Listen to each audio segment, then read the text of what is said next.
Hello, Luscious. According to the Wall Street Journal, 2024 is shaping up to be a horrible election year with two nominees that give you a sinking feeling as the bile rises in your throat. It's Grandpa McFussynuts versus Crazy McGill in a 2020 rematch that's on track to be the election no one wanted. This week's New York Times Siena College poll shows exactly how bad it is for Joe Biden as he's losing to literally Hitler in 5 battleground states. Oh, you don't think Trump is Hitler? Just ask this two-time loser who's no stranger to delusional authoritarianism. You could see it in countries where, well, Hitler was duly elected. That's right. Right? Yeah. And so all of a sudden, somebody with those tendencies, those dictatorial, authoritarian tendencies would be like, oh, okay, we're going to shut this down. We're going to throw these people in jail. And they didn't usually telegraph that. Trump is telling us what he intends to do. We need to listen to Take him at his word. She wanted to round everybody up and send them to MAGA re-education camps just a few weeks ago. Sit down, sister. You missed the layup, and now you're benched. Hillary is the least of Joe's problems. President Biden is losing support from younger voters, Latinos, black voters, most of his fellow Democrats. Oh, hell, he's even lost the progressive pro-Hamas vote. Let's check in with The View again on another bloated fart bag who says Biden is right where she wants him. Basically, Joe's doing what he's supposed to be doing. He's not doing everything I want him to do. He's not doing everything everybody else wants him to do, but he's doing his job. Yeah. That's what I want. He's doing a horrible job. What stunningly awful analysis. According to J.P. Morgan's chief U.S. economist, the economy is in fact tanking. We are on the brink of a potential third world war. Inflation is as tamed as Sam Bankman-Fried's hair, and the president is withering more and more by the day as our stumble-bum-in-chief accelerates his rapid decline. Former losing Veep nominee Tim Kaine, he isn't soothing worries with his hot take on the next great war. I've had to answer a question from people that I've never had to answer in 30 years in public life, which is, could this be World War III? People are mindful of the World War I regional conflict, and then a new party joined, and another party joined, and another party joined, and then suddenly you had a global war. Where's our Lusitania? Kaine is not the only establishment alarmist sounding off this week from the donkey farm. Let's listen to Lizard Man and Eeyore and hear how confident they are in Biden's abilities to execute a second term and whether or not it's time to diagnose and fix the Joe problem. This is the equivalent of going to the doctor. Don't tell a guy who's got high blood pressure. You're just going to upset him and make him worse. I mean, that's the medical malpractice equivalent of acting like nothing is happening when clearly something is happening. So he just has to ask himself, is this the best path? I suspect that he will say yes. But time is fleeting here.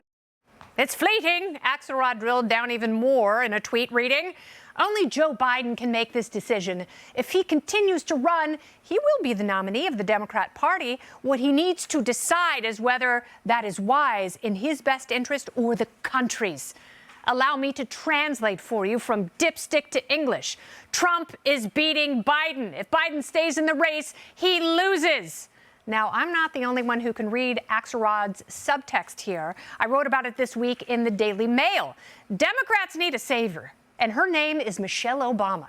She's got name recognition, very few unfavorables, fantastic biceps, and more importantly, her candidacy would tank the political careers of both Kamala Harris and Gavin Newsom. Speaking of Poopsie Newsom, he saw some of his own crappy poll numbers this week from that bastion of conservatism, the LA Times, who showed his support has dropped 11% since February as Californians are growing sick of his phony baloney nonsense, high taxes and homelessness. Add to that, what's supposed to be the happiest place on earth, Disneyland, is seeing a rash of in-park poopers. People have taken to evacuating their bowels while waiting in line for popular rides, which I guess makes them poopular. It's part of what I call the keister effect. When our society is swirling down the toilet, stuff happens with people's butts, especially in Newsom's California. Objects are also making their way up the beleaguered honey holes of worried voters as ER visits have shot up from misplaced rump stuff, wrenches, action figures, fishing poles, spoons. Oh, and sex toys. They're all shoved up where the sun don't shine because for many concerned Americans, that's a better choice than a Biden-Trump rematch. Gavin Newsom's performance might stink, and he can say he's not running for president, wink. But there's one sassy and incapacitated Keystone Stater who knows a lying, lackluster politician when he sees him. There are two additional Democrats running for running for president right now. One is a congressman from Minnesota. The other one is the governor of California. They're both running for president, but only one had the guts to announce it. Pennsylvania says she's in love with him, can't find a better man. When you try running for president as a Democrat, they demonize you and run you right out of the party. That same New York Times Siena College poll that showed Joe Biden losing to murder hornets also found raspy dark horse RFK Jr. beating Joe Biden and Donald Trump with younger voters in 6 swing states. A man who thinks pesticides makes frogs gay is now the least crazy option among 18 to 29-year-olds in Georgia, Pennsylvania, Nevada, Arizona, Michigan, and Wisconsin. Whether it's Michelle Obama, RFK Jr., or Joe Exotic, they want something else. Voters from every political stripe know they don't want 2 things: Joe Biden or Kamala Harris. You never hear Karine Jean-Pierre ask that age-old election query, are you better off than you were 4 years ago? The answer is a resounding hell to the absolute no.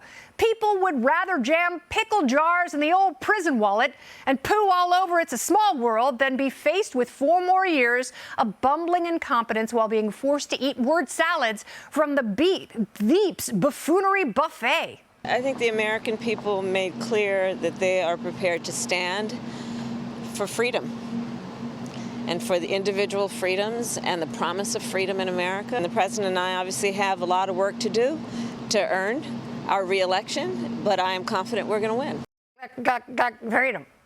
Freedom. People whisper that maybe she's drinking on the job, which would explain her awkward cackles, redundant explanations, and rhetorical ineptitude that acts as a warning to all future vice presidents. Never go full Kamala. The presidency is in free fall as Joe Biden seems more concerned with taking nappy naps on the beach than actually running the country or leading on the world stage. I'm confident he's not going to be president after next year. And I'm just as confident the world will only get more insane and unstable as we keep feeding this crazy beast with bad votes for silly candidates who never had a shot in hell to offer real change. I know no one likes the truth. They tell you to stick it where the sun don't shine. I don't know if there's room anymore for that. Hey, Sean Hannity here. Hey, click here to subscribe to Fox News YouTube page and catch our hottest interviews and most compelling analysis. You will not get it anywhere else.